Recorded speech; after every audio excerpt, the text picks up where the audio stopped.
সারা বাংলাদেশের ন্যায় আমাদের হাকিমপুর উপজেলা পরিবার পরিকল্পনা বিভাগের পরিবার পরিকল্পনা পরিদর্শক, পরিবার পরিকল্পনা পরিদর্শিকা এবং পরিবার কল্যাণ সহকারীদের দীর্ঘদিনের প্রাণের দাবি আমাদের নিয়োগ বিধি বাস্তবায়নের জন্য আমরা এই কর্মবিরতি এবং শান্তিপূর্ণ অবস্থান কর্মসূচি পালন করতেছি।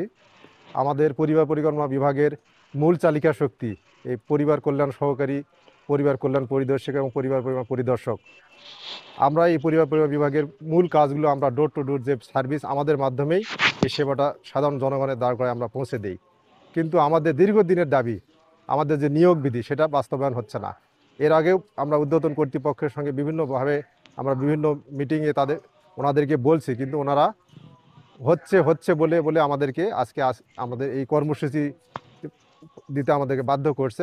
দেওয়ালে পিঠ ঠেকে গেছে। আমাদের অনেক সহকর্মী আছে যারা আজ থেকে 35 বছর ধরে চাকরি করতেছে, কিন্তু তাদের কোনো পদোন্নতি নাই, তারা একই স্কেলে চাকরি করতেছে।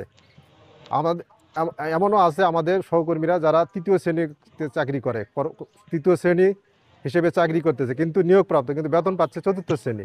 এই জন্য আমাদের নিয়োগ বিধিটা খুবই প্রয়োজন। আমরা নিয়োগ বিধির কারণে না থাকার কারণে আমাদের প্রমোশন বন্ধ আছে, আমরা সিলেকশন গ্রেড পাচ্ছি না, আমাদের বিভিন্ন ধরনের সমস্যা হচ্ছে। তো আমরা এই কারণে আমাদের আজকের এই শান্তিপূর্ণ অবস্থান কর্মসূচি এবং কর্মবিরতি চলতেছে।